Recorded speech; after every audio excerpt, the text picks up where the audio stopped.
السلام عليكم. ازيكم عاملين ايه؟ يا رب تكونوا بخير. معاكم حسام عبد الحكيم، وان شاء الله النهارده هنحل رابع مسألة من ديلي تشالنج ليت كود. وحابب اقول عاش لكل الناس اللي بدأت معانا رحلة ديلي تشالنج ليت كود، وان شاء الله مستمرين لحد ما تحسن مستواك كل يوم بنسبة 1% في البروبلم سولفينج. يلا بينا. مسألة النهاردة اسمها find center of star graph. طبعا للوهلة الأولى أي حد فيكم هيشوف كلمة جراف هيطلع يجري ويسيب المسألة. أقول لك حبيب قلبي بالراحة كده وركز، والمسألة ملي بسيطة جدا وملهاش أي علاقة أصلا بالجراف. تقول لي ماشي يلا بينا. طيب المسألة بتقول لك إيه باختصار؟ المسألة بيقول لك إن هو هيديك undirected star graph. تمام، هو هيديك undirected star graph وبيقول لك إن هو مكون من n نود، والان نود دول بيكونكت بينهم n-1 edges. طيب ماشي يا باشمهندس، هو عاوز ايه بقى؟ هو بيقول لك ان هو هيديك الايدجز وطلب منك تريتيرن السنتر بتاع الستار. تريتيرن السنتر بتاع الستار؟ تقول لي برضه مش فاهم. اقول لك بص كده، شايف السامبل ده؟ تقول لي ماشي. السامبل ده فيه ايه؟ فيه جراف، ده مين اللي بنسميه جراف، وواحد واتنين ده كده ما بينهم ايدج. اللون الاسود دي اسمها ايدج. تقول لي ماشي. طب هو عاوز ايه بقى الراجل ده؟ هو الراجل ده بيقول لك هات لي السنتر. مين السنتر؟ بديهي كده انت تلاقي ان السنتر اتنين، فبالتالي هي دي الفاليو اللي احنا عايزين نعملها ريتيرن. تقول لي طيب ماشي مفيش مشكله. طيب دلوقتي هو هيديني الانبوت عامل ازاي؟ بص كده، الانبوت مكون من فيكتور اوف فيكتور اري 2 دايمنشن واسمها ايدجز، وبيديك الفاليوز 1 2 2 3 4 2. دي معناها ايه؟ 1 2 دي معناها ايدج كامل، يعني واحد كونكتد ب 2 و2 كونكتد بواحد. تقول لي يعني دي راح لدي ولا دي راح لدي؟ اقول لك حبيب قلبي هو قال لك اندايركتد فمش تفرق كتير، يعني الاثنين كونكتد ببعض ماشي. واثنين كونكتد بثلاثه فادي اثنين كونكتد بثلاثه، واثنين واربعه كونكتد باثنين او اثنين كونكتد باربعه مش تفرق كتير، الاثنين صح. تقول لي طيب ماشي والاوتبوت؟ اقول لك الاوتبوت 2. يعني ايه الاوتبوت 2؟ يعني السنتر بالنسبه لنا 2. تقول لي تمام ماشي فهمت. طب السامبل اللي بعده بيديك واحد مع اتنين وخمسة مع واحد واحد مع تلاتة واحد مع أربعة، فمين لي الأنسر؟ واحد وهي السنتر. تقول لي ماشي يا باشمهندس أنا كده فهمت المسألة، نحلها إزاي بقى؟ أقول لك تعالى كده نفكر باختصار. هو المسألة عاوزة إيه؟ المسألة عاوزة السنتر أوف الستار. طب أنا أعرفها إزاي؟ ما أنا أصلا ما أعرفش جراف. أقول لك أنت مش لازم تكون عارف جراف عشان تعرف تحلها. تقول لي لا مش مصدقك، يعني أعمل إيه يعني؟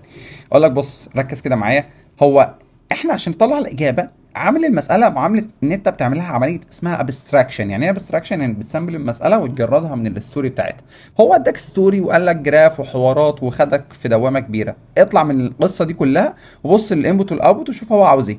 هو والله مين لي الانبوت بيقول لك ان انا هديك انبوت بالمنظر ده والاوتبوت 2، يبقى انت في بروسيس هتعملها عشان تطلع الريزلت اللي هي 2 بيزد على فهمك للمساله، واحنا هنعمل لها عمليه ابستراكشن. تقول لي ماشي، يعني الاثنين دي جت منين؟ والله الاثنين دي اللي انا شايفه ان هي الفاليو المكرره في كل الايدجز، صح كده؟ هل الكلام ده صح؟ مين ليه الكلام ده صح؟ ليه؟ عشان الستار دايما كجراف وفي ستار فكل الايدجز كونكتد بيها، فده معناه ان الاثنين لازم هلاقيها مكرره في كل الايدجز.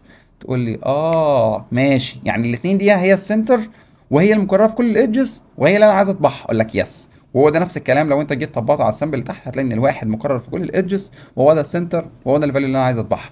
تقول لي انا يا باشمهندس هو عايز الفاليو المكرره. سهله، اعمل اتنين لوب تحت بعض وشوف الفاليو المكرره ان مره وخدها اطبعها وهي دي وشكرا. اقول لك ماشي، ده كلام صح وزي الفل، بس حبيب قلبي الكونسترينز بتاعتك في المساله ان ب 10 اس 5 والفي والاي واللينس بتاع الايدجز بتاعتك لحد ان ماينس 1، فده معناه ان انت هتلوب 10 اس 5 في 10 اس 5، فده يجيب لك تايم ليميت. تقول لي يبقى احنا عاوزين نسرع البروسيس بتاعتنا شويه. يس، طب نسرعها ازاي؟ والله مين في اكتر من تكنيك ممكن نستخدمه علشان نحل المساله. احد اشهر التكنيكس اللي ممكن نحل بيها المساله لو انت مش عاوز تفكر كمان في المساله ان احنا ممكن نحلها بحاجه اسمها فريكوانسي اري. تقول لي لا انا اعرف فريكوانسي ولا اعرف اري. اقول لك بص بالراحه كده، الفريكوانسي اري مينلي هي زي الاري كداتا ستراكشر. عارف انت الاري؟ فالاري احنا كنا زمان بنعملها معامله ان احنا معانا اري فاضيه وعاملين بنبص فيها ارقام 1 2 3 4 5 سواء هي اري او فيكتور. تقول لي ماشي.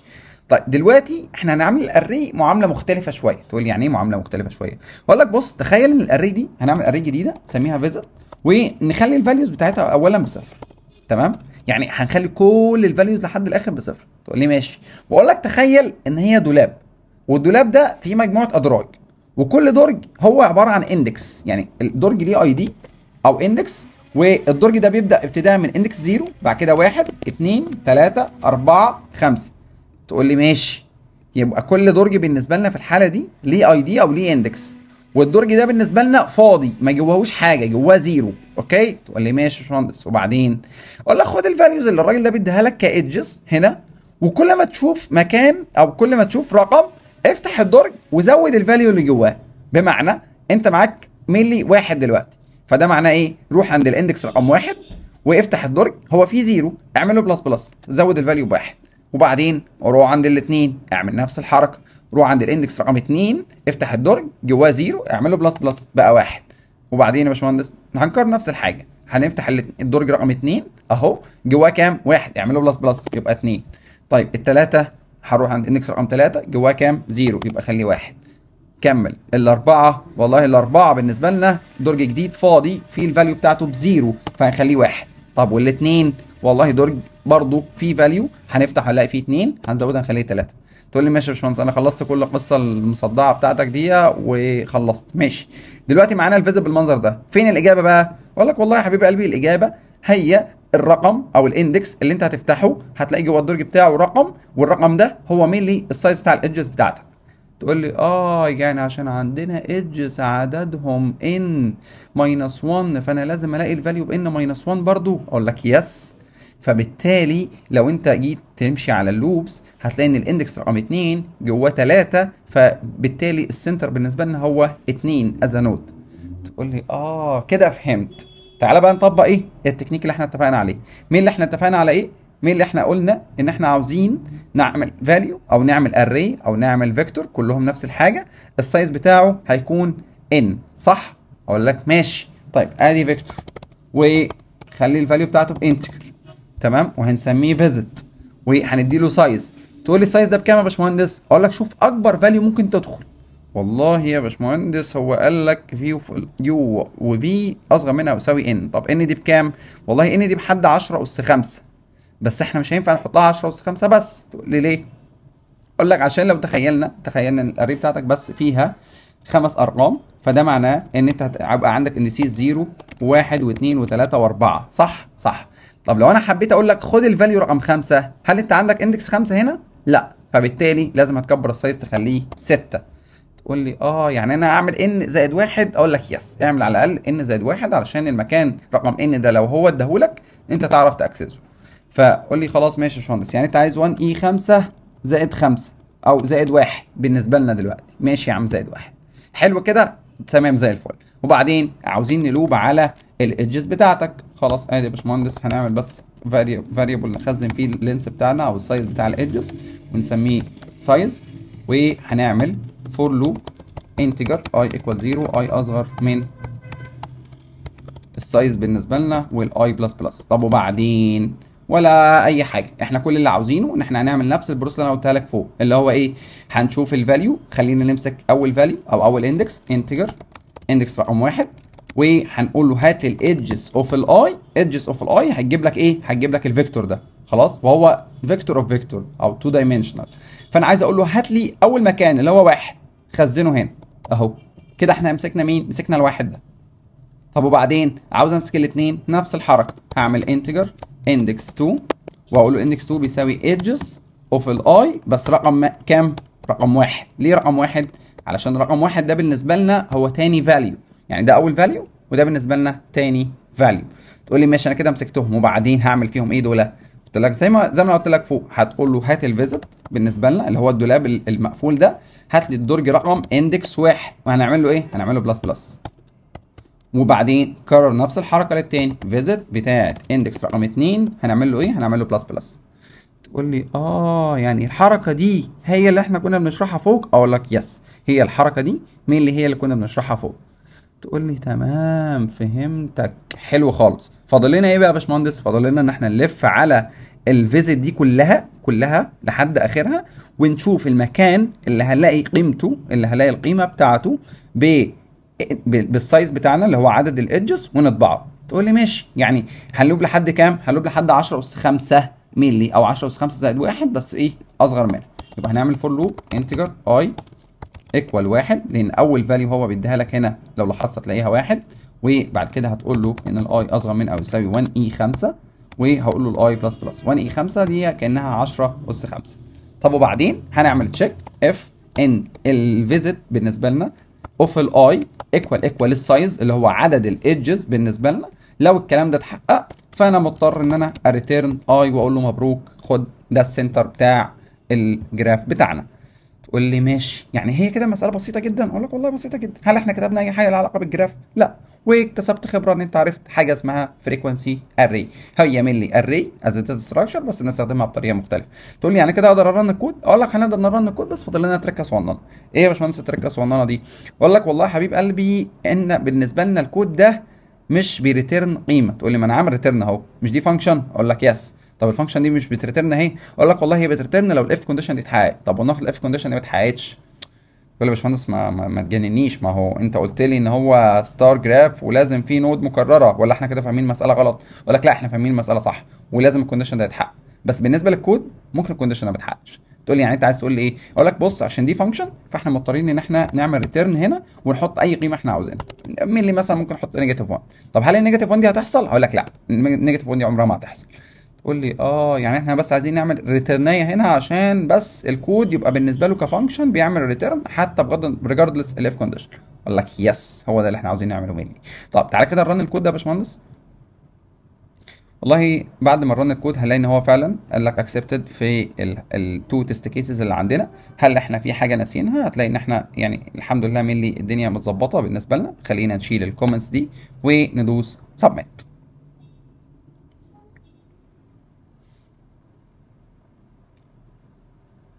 هيقول لك تمام المسألة 100 زي الفل، بس هتلاقي ان احنا عملنا بيت ل 85% من الحلول.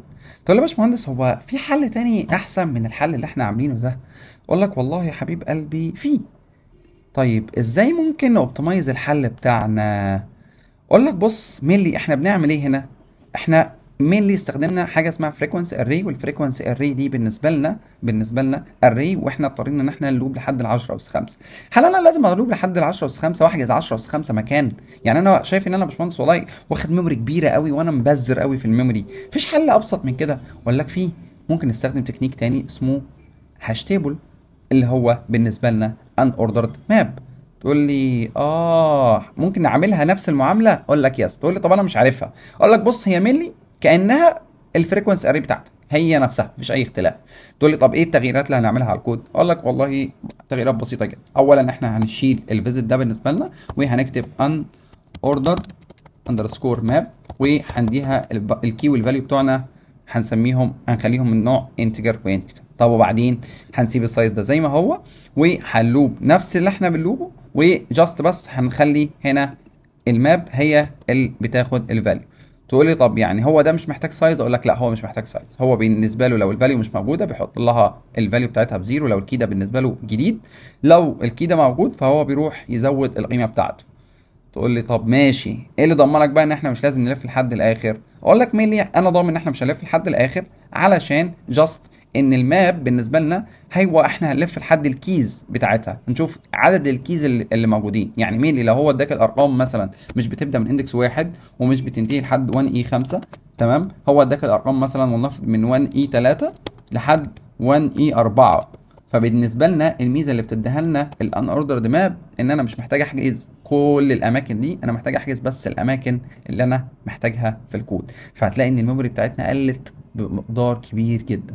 تقول لي طب وانا هلوب عليها ازاي دي؟ اقول لك سهله جدا. هنمسح ده وهنقول له فور هنستخدم اوتو، والاوتو دي داتا تايب بتتحدد اثناء الران تايم اي تي، ونديله الماب. وبعدين هنعمل الاي تي ده بالنسبه لنا ليه فيرست وسكند. الفيرست ده هو الكي والسكند ده بالنسبه لنا هو الفاليو.